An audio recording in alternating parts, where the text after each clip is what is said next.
Hello. What I have for you in the weekend grab bag this time is a couple of little stories about Ramadan and Diwali and new sentencing guidelines for courts that seem to be enshrining two-tier justice, a Bulgarian spy ring and something about the Russians. Well, we can't have a grab bag without mentioning Russians at least once, can we? A Christian teacher sacked for something that an 11-year-old pupil said she'd said.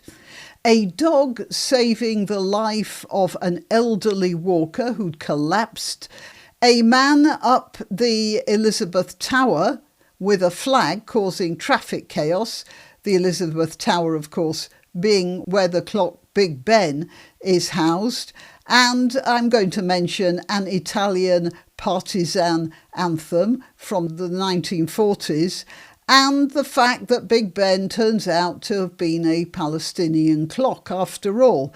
And I shall finish up with another Western leader turning on the waterworks. Sort of satisfying to watch. I'm Granniopteryx. I'm on YouTube, Rumble, BitChute and Minds.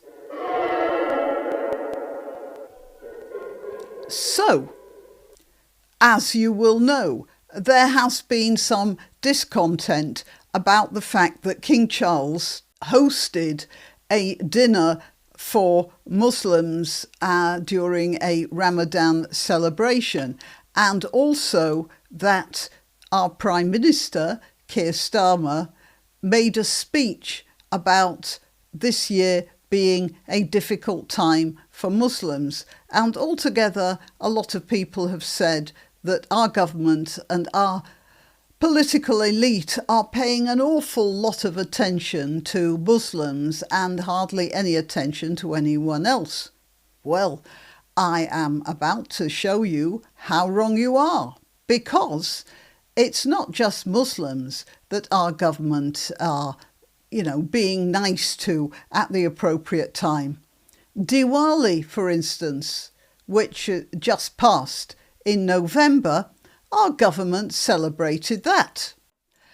They did it by holding a party at which they served meat and alcohol as part of the celebration. Actually, I think they served chicken and alcohol, and some Hindus do eat chicken on Diwali, but many more do not.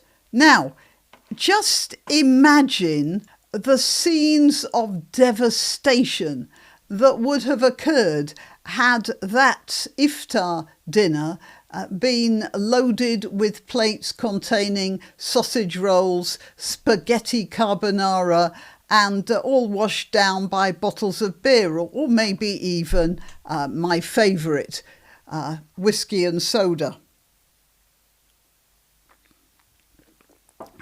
So, I just wanted you to know that our government does try to be multicultural.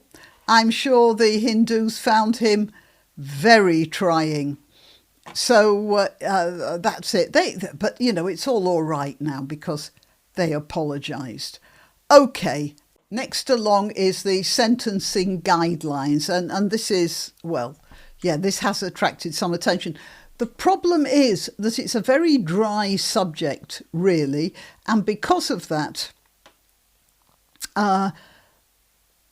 not as many people will be taking notice of it as should be. What happened was that Robert Jenrick, you see him here, he got a communication from a magistrate, and the communication was sent to the magistrate by the Sentencing Council. I have no idea what the Sentencing Council is or who appoints the council members. But Jenrick made a speech. It says here in the Grok summary, new sentencing guidelines in the UK introduced to address systemic biases, have led to political controversy. Well, there's something wrong with that to start with. It assumes the existence of systemic biases, and that's an assumption. I don't know, it's like that thing I think it's probably like that thing in America where people, when asked to estimate how many unarmed black people have been shot by the police, they come up with figures like 1,000 or 10,000. It turned out to be 9. But there's a sort of assumption that the American police are shooting unarmed black people all the time. Well, the sentencing guidelines are there to address systemic biases, which are assumed biases. Of course, people were shouting two-tier justice system. These guidelines proposed by the Independent Sentencing Council, do you believe they're independent? No. Neither do I. Suggest adjustments to sentencing practices that might result in ethnic and cultural minorities being less likely to receive custodial sentences. What happens is this: when you're going to court, if you're found guilty, the judge will read up about mitigating circumstances, which will be supplied by various sources. And the Sentencing Council are all sort of coming up with a type of point system whereby if you're an ethnic minority and disabled or female or whatever, then the sentence should be lighter because you have all these strikes against you. So this is a tweet, and it's not strictly correct because it says here, today it becomes law that Muslims and minorities are to be given lesser sentences than white British people. No, it's not quite as bad as that because they are guidelines, not law. It's still not good. I'm not speaking out for it, but no need to get hysterical. And lastly, turning to the new sentencing guidelines that's been published alongside this statement, which will make a custodial sentence less likely for, and I quote, ethnic minorities, cultural minorities and faith minority communities. Why is the Justice Secretary enshrining this double standard, this two-tier approach to sentencing? This is an inversion of the rule of law. We on this side of the House believe in equality under the law. Why doesn't she? Yeah, apparently the Justice Secretary didn't even know about this. At least she said she didn't know about this. The research used by the Sentencing Council to justify its proposed two-tier justice rules stops short of saying that ethnicity has a significant impact on sentencing outcomes. And what that rather mealy-mouthed sentence is saying is that whereas it is taken for granted there are systemic biases, research has said no such thing.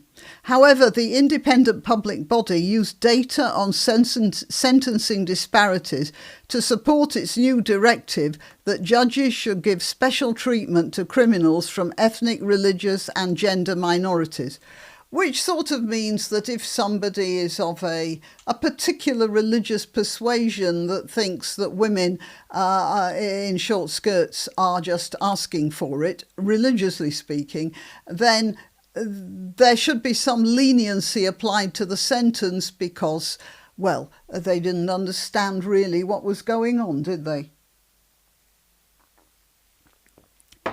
The guidelines due to take effect on April the 1st will require judges and magistrates to take into account the background of criminals when deciding whether to send them to prison or hand them a community sentence. You know, if I thought that might be applied properly, I might be all in favour of it. But the fact is that judges already know about the backgrounds of various criminals and can make up their own mind. And as we remember, after the disturbances, the riots and the terrible pain felt by people last summer, after an awful incident, ordinary people who should have been given maybe a fine, maybe probation of some sort, were thrown in jail for years. And as we know, there's one guy called Sam Meller, or Mellier, oh crikey, anyway, he was just putting stickers up and got something like 3 years. So I wouldn't mind this sentencing disparity to be taken into account if it were taken into account properly. But of course, it is not being taken into account properly. All right, we've got to watch out for that. It has caused a bit of a fuss, and even the Justice Secretary has said she'll do something about it. But they're always saying that, aren't they? It's part of the clampdown, the chokehold on freedom of speech, really, because a lot of these certain ethnic minorities will call out stuff that would get other ethnic minorities a jail sentence. We've already seen that happening. Okay, the Great Spy Scandal. This is the Crew, a sophisticated UK-based spy ring that passed secrets to Russia for nearly 3 years, has been found guilty of espionage in one of the most complex investigations carried out by the Met Police. Well, they're good for something, aren't they? Bulgarian nationals Katrin Ivanova, Vanya Gaberova and Tiomir Ivanov-Ivanchev formed part of a group that carried out surveillance on Russian dissidents and put many lives at risk. Okay, so what they were doing was they were stalking Russian dissidents living in Britain, with plans to even kidnap and kill certain targets. They included a Bellingcat investigative journalist, a Kazakhstani former politician, and a Russian lawyer, while the group also spied on a US army base in Germany, where Ukrainian troops were said to be trained.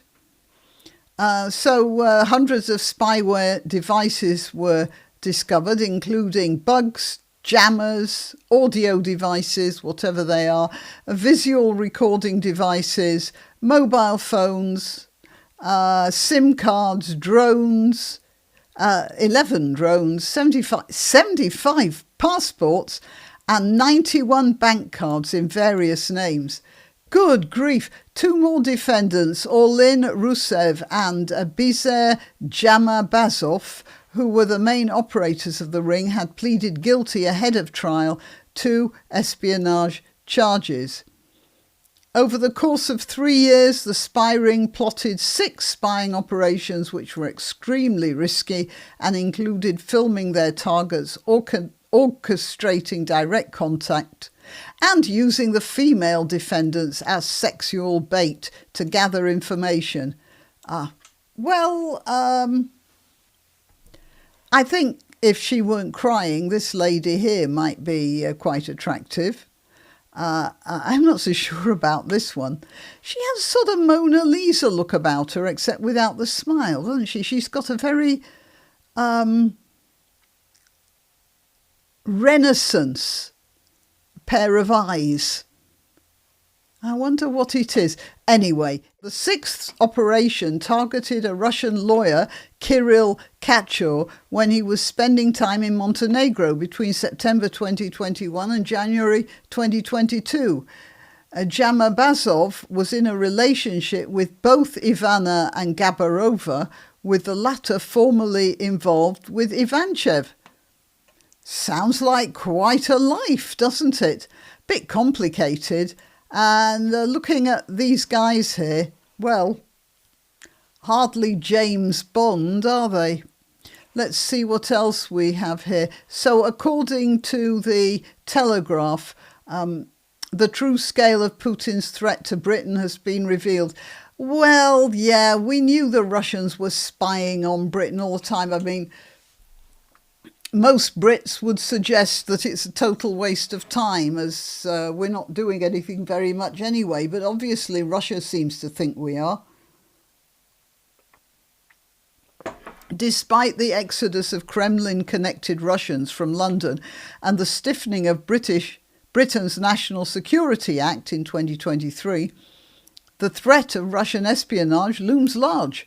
In October 24, MI5 chief Ken McCallum warned that Russian intelligence agencies were on a mission to create sustained mayhem on British and European streets. I wonder if he's hinting that some of those Palestine demos are part of some sort of Russian plot, or at least encouraged by some sort of Russian organisation. McCallum asserted that Russia's main intelligence directorate, the GRU, had carried out arson attacks and sabotage operations in Britain as revenge for British support for Ukraine. Then they say it all comes through the scaled-down Russian embassy in London. In Highgate Cemetery, there's a big statue of Karl Marx because that's where he's buried. And quite close to there, there's a cafe. Now, I've forgotten what it's called. Something like the Cafe Vienna or something. I've been there. No, I couldn't find it. It's something like that. It's probably closed down now. But it was a cafe where a lot of Russian spies would hang out. And in a sort of reference to that, there's a zither on the wall, one wall, which harks back to the zither being played at the beginning of that film, The Third Man. Anyway, yeah, there were a lot of Russian spies hanging around that part of London back in the day. In May 2024, Britain expelled the Russian embassy defence attaché for being an undeclared military intelligence officer at Russian diplomatic properties, Seacocks Heath in Sussex, and the Trade Defence section in Highgate. The Trade Defence section, it was like a building, and if you got at a certain angle, you could see all sorts of machinery on the roof. History served as launch pads for Russian spying operations. Another form of espionage results from the recruitment of disgruntled British government employees. Apart from these time-tested methods, Russia has experimented with a diverse array of new espionage tactics. The first is cyber espionage, and the FSB linked Star Blizzard actor, no idea, targeted British politicians, NGOs and academics since 2019.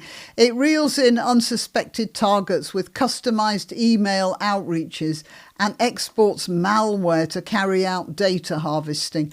I do understand that. And then they capitalise on the proliferation of private intelligence and security consultancy firms in Britain.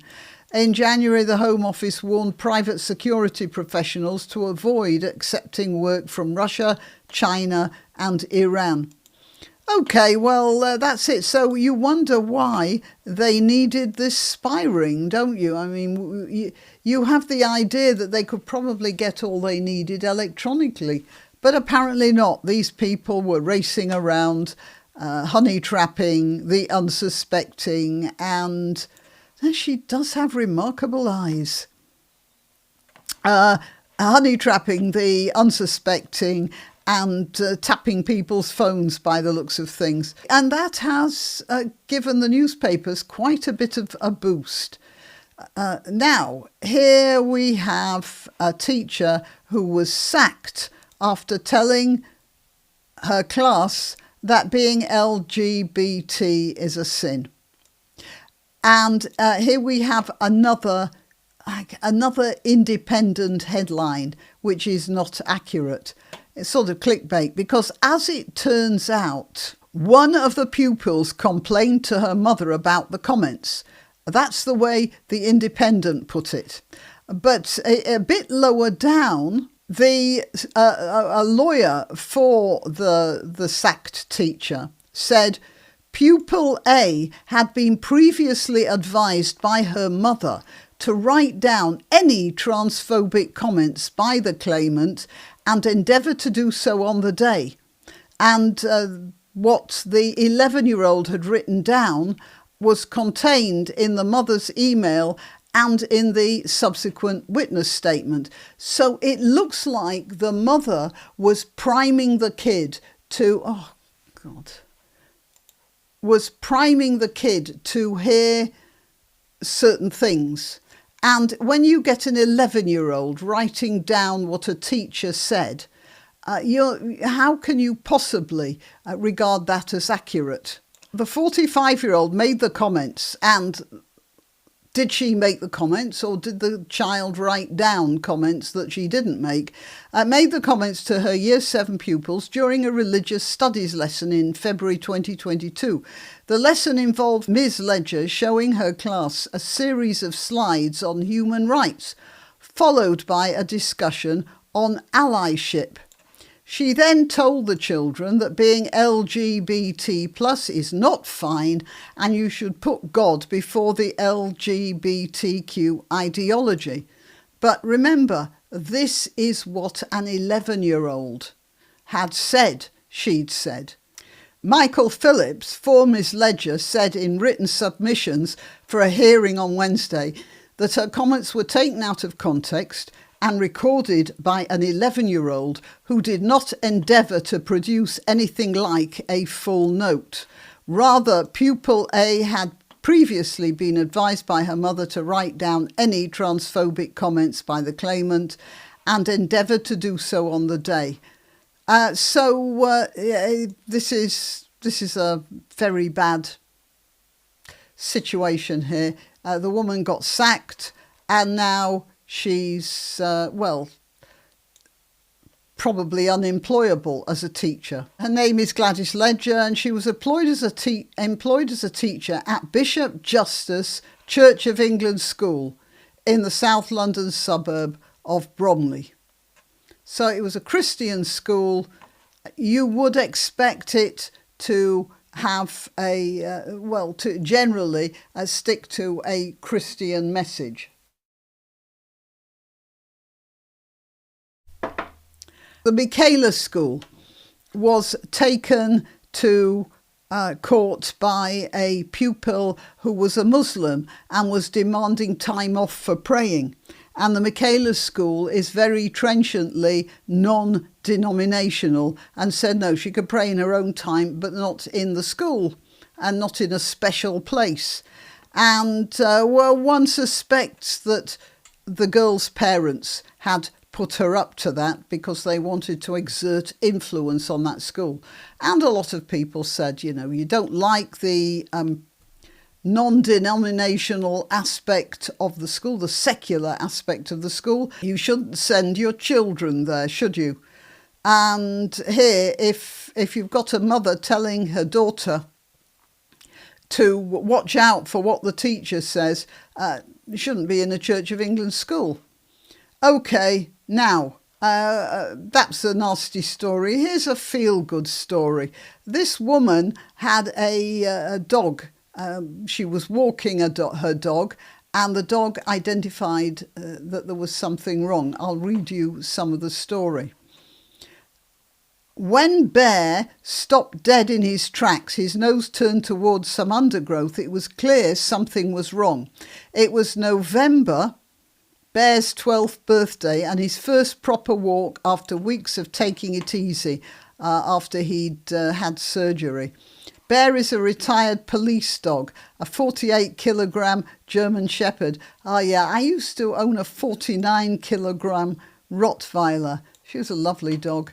Right, he retired in March 2020 and his handler couldn't keep him, so Bear came to live with me and my husband. These people are both retired police officers, so obviously somebody in the police force who knew them said, do you want to take care of a police dog? That's a big dog, that is. Look at it. Anyway, now what's the name of the lady? Julia Pope. He hadn't been further than the garden for weeks, but for a birthday treat, we decided we'd take him for a walk. And they went without their other dog. As we came back down the track, We debated whether we would go straight back to the car or give it another 10 minutes. Bear was enjoying himself, so we carried on.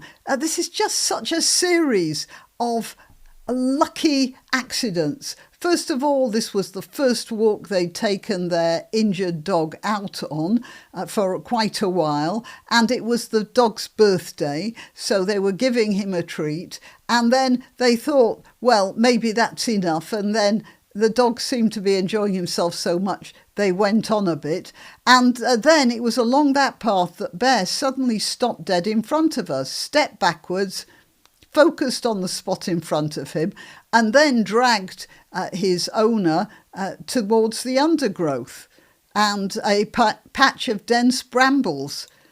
There were no noises or indication that anything was amiss. Then I saw an older man on the ground. He couldn't get up and seemed to be in distress. He had a few scratches on him and was confused and cold. But he was very happy to see us. He told us he'd gone for a walk and got lost, then tripped over. There were brambles, you see. You could really easily trip up in brambles. And he couldn't get up. So Miss Pope called the police. I got a meeting point. She got him up and they got to the nearest car park. And it was dark and cold. It was just 2 Celsius. If Bear hadn't found him, it's unlikely he would have survived the night. It transpired that the man had been missing for hours. He lived locally and his family had reported it when he hadn't come home. And officers had deployed drones and a helicopter and conducted foot searches. But the terrain was difficult, so he hadn't been found. Without Bear's instincts, we would have walked straight past him. Isn't that a nice story? And that's why dogs are important. Well, that's what I think anyway. Okay, what's next? Ah, yes. Somebody climbed the Elizabeth Tower. That's the tower that Big Ben is in. He is a pro-Palestinian protester and he climbed the Elizabeth Tower barefoot. Footage circulating on social media shows barefooted man standing on a ledge several metres up the tower holding a flag, a Palestinian flag. What do you mean holding a flag? A pro-Palestinian protester has scaled the Elizabeth Tower at the Palace of Westminster. Emergency services were called around 7:24 a.m. After reports, that the man was there. The man has posted several videos on a pro-Palestinian Instagram account showing his feet bleeding heavily and dozens of emergency responders below. Oh, yeah, they are bleeding. Look at that. Oh, gosh. I'll bet that hurts. I hope it does. In a later video, he shows emergency responders pleading with him to come down, but he ignores them. He then begins to whistle the tune Bella Ciao, which was sung by Italian communists in opposition to Mussolini during the Second World War. I thought you might be interested in what Bella Ciao sounds like. Now, the version I've chosen is a version that I am hoping doesn't have copyright on it. So it's not being sung, it's just a piano rendition. If you want to look up the words, you can. But this is the tune.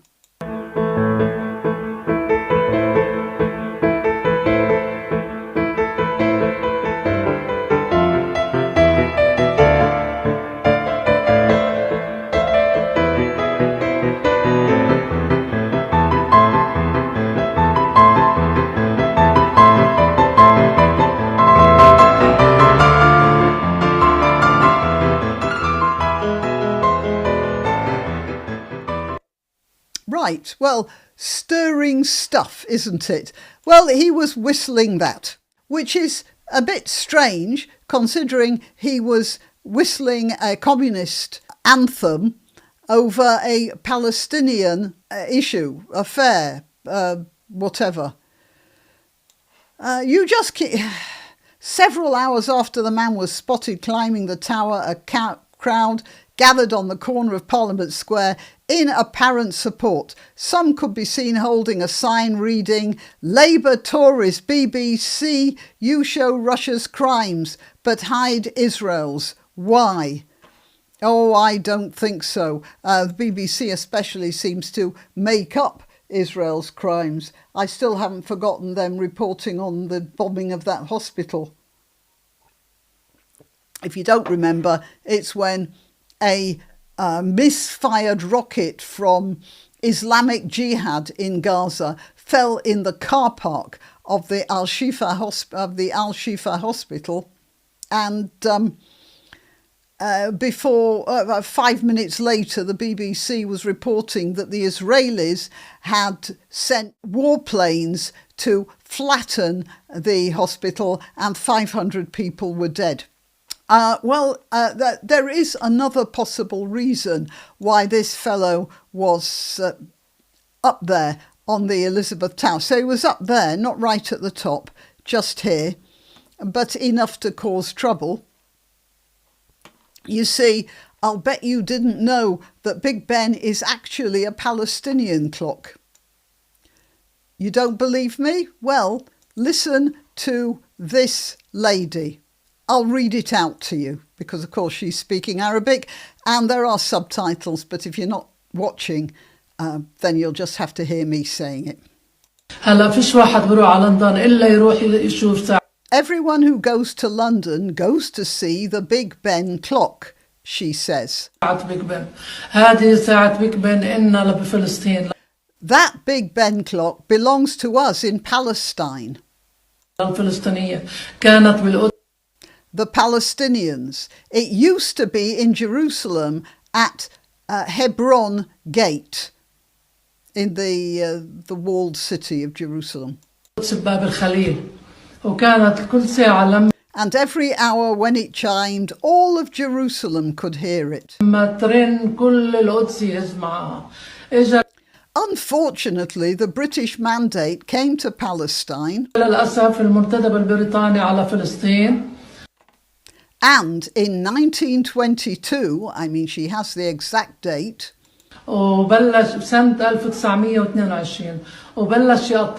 the British started to dismantle it piece by piece and put it in the British Museum. And they took the whole thing, and only the stairs on which the clock stood were left.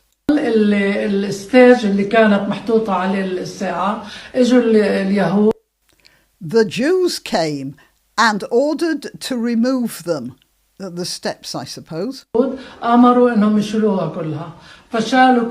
And then nothing was left of it. So you see, the British took the clock piece by piece and the Jews took the steps. Right, okay. You see, they are such terrible victims. I mean, you can see what horrible things have happened to them. And nothing was left of it. And everyone knows that Big Ben belongs to the English. But it belongs to us. And God willing, the day will come, and the day will, it's a typo there. And God willing, the day will come and our land will return to us. And all our things will return to us.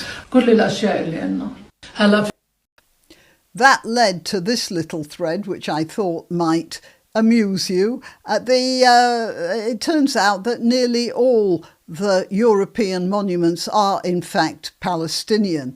There's the Palestifel, built in Gaza by the famous Palestinian architect Ahmed Ajfel Sinwar.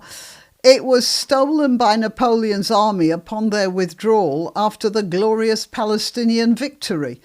And the Palestiseum, the biggest ever arena built in 23,846 BC in Ramallah to host noble duels between Christian and Jew Kafirs, genocided and transferred to Italy by the imperialist terror organisation Sophia Loren. Okay, Palestinian, hijacked by the Greeks, renamed to Parthenon to suppress resistance against the ancient genocide. So there you are. You see, you have the definitive proof that Big Ben belongs at the Jaffa Gate in Jerusalem rather than in the Elizabeth Tower. So maybe that's what this guy was saying. Well, that man up there on the Elizabeth Tower makes about as much sense as this woman here talking about Big Ben, in my opinion. I think that's rather amusing. All right, and for my next trick, I thought we could have a little bit of culture, and as they usually say, you should always finish on an upbeat note. So I was put in mind of a little part of Tom Jones by Henry Fielding, in which the heroine of the story, who's called Sophia, which, by the way, means wisdom, excuse me,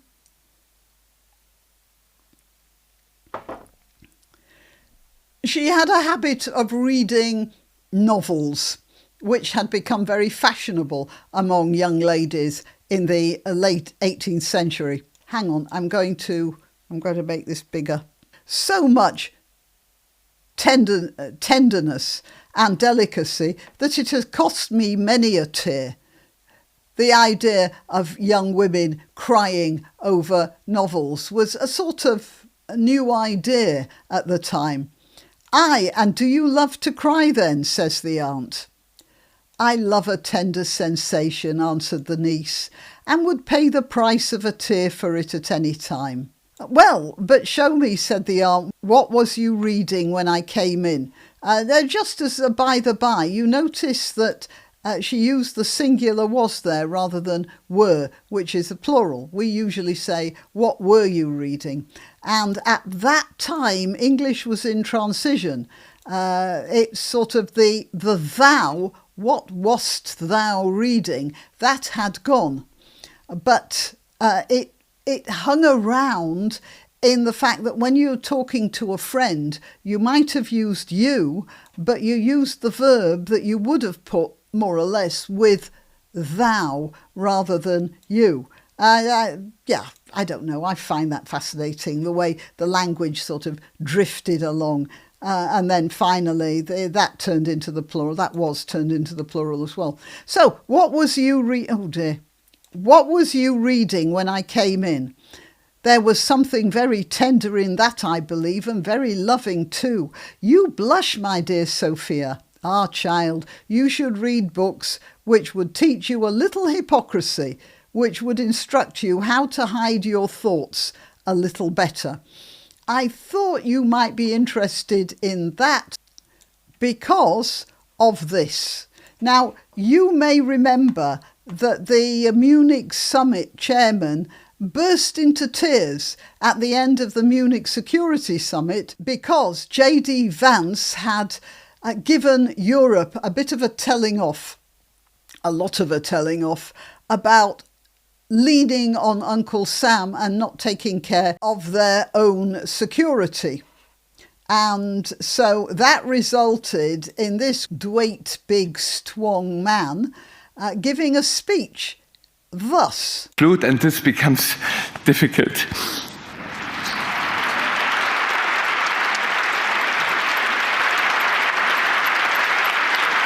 And of course, he got validation from all the other guys who thought, what a guy.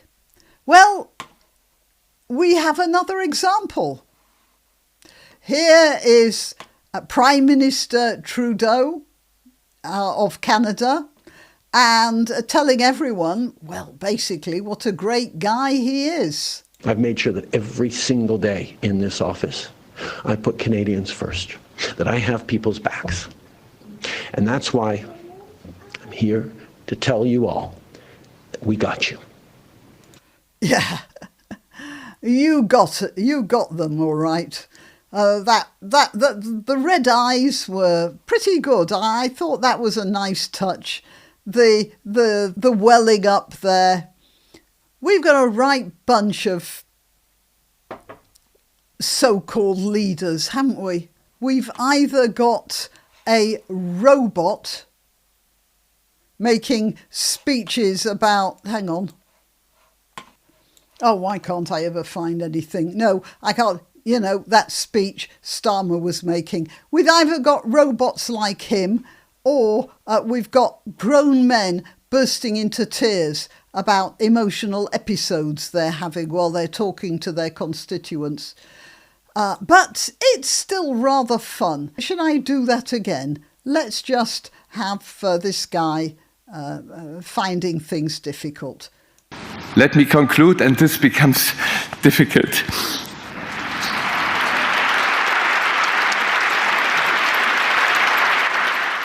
I wonder how rehearsed that was actually, because they started clapping straight away. It wasn't like there was an awkward silence or anything. No, they saw he was crying and they came in with the seal gestures straight away. I just wonder if that was rehearsed. And I wonder how many hours he'd spent in front of the mirror doing this. What do you reckon? I've made sure that every single day in this office, I put Canadians first, that I have people's backs. And that's why I'm here to tell you all. Right, yeah. After a colourful phone call with Trump over tariffs, I can imagine how that was. That is one situation I might have liked to have seen on television. OK, well, that's the weekend grab bag. I'll speak to you soon. You can help my channel by subscribing and clicking the notification bell. That's quite important. And by sharing if you're so inclined. Links to my other channels and to donation methods are in the description. But the best way you can help is simply by clicking like and notify. Thank you.